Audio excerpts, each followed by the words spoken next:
அதாவது இஸ்ரேல்ல இருந்து ஒரு நபர் வந்து, இது வந்து முன்னாடி நடந்த ஒரு சம்பவத்தையே சொல்றேன். இஸ்ரேல்ல ஒருத்தர் வந்து நான் மொசாட்ல சேர்றேன்னு சொல்லி கேட்ட உடனே சேர்த்துக்கிட்டு நீ போய் சிரியால போய் உளவு வேலைகள் பார்க்கணும் அப்படின்னு சொல்றாங்க. அந்த சிரியா நாட்டுக்கு உளவு வேலை போறதுக்கு இவர் எங்க போறாருன்னா, முதல்ல இஸ்ரேல்ல இருந்து அமெரிக்கா போறாரு, அமெரிக்கால இருந்து அர்ஜென்டினா போறாரு, அர்ஜென்டினால போய் அர்ஜென்டினா குடியுரிமையை வாங்குறாரு. அப்ப அவர் பேர் கரீம்னு மாத்திக்கிறாரு. சரியா? இந்த பெண்மணி சொன்ன இப்ப கேத்ரின், பேர் கேத்ரின், ஆனா தன்னை ஷியா முஸ்லிம்னு சொல்லிக்கிறாங்க. ஷியா முஸ்லிம்னு சொல்லிட்டு தான் ஈரானுக்குள்ள வந்திருக்கிறாங்க. அப்போ குடும்ப பின்னணி இருந்தது யூத பின்னணி, வச்சிருக்கிற பேரை பார்த்தோம்னா கிறிஸ்தவ பின்னணியில இருக்கு.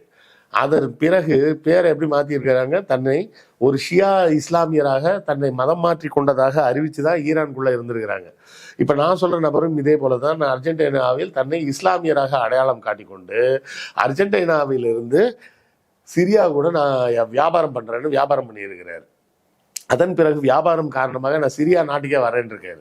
அங்கே உள்ள வந்த பிறகு என்ன பண்ணியிருக்கிறாரு, கொஞ்சம் கொஞ்சமாக பணங்களை செலவு பண்ணி, ஏன்னா ஒரு அரசாங்கமே இந்த பணத்தெல்லாம் கொடுக்க போகுதுன்றப்ப இவங்களுக்கு பெரிய விஷயம் கிடையாது. அந்த பணம் லீகலாக அவருக்கு பிஸ்னஸில் வந்த ப்ராஃபிட்டுன்னே அக்கௌண்ட்டில் வந்துடும். அர்ஜென்டினாவில் அவருக்கு ஒரு கம்பெனி இருக்கும், அந்த கம்பெனி பேருக்கு மட்டும்தான் இருக்கும்.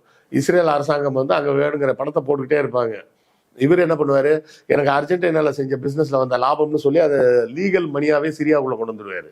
கொண்டு வந்து என்ன பண்ண வேண்டியது, இந்த அரசியல்வாதிகளுக்கு பார்ட்டி வைக்கிறது, அது வைக்கிறது, இது வைக்கிறது, அவங்களுக்கு கடன் கொடுக்கறது, லாவிஷாக அவங்கள கவனிக்கிறது, இப்படியே அவர்கள் கூட நெருக்கமாகி அந்த நபர் கடைசியாக எங்கே வந்து சேர்ந்தார் அப்படின்னு கேட்டிங்கன்னா, சிரியாவோட ஃபினான்ஸ் மினிஸ்டர் ஆகிட்டார்.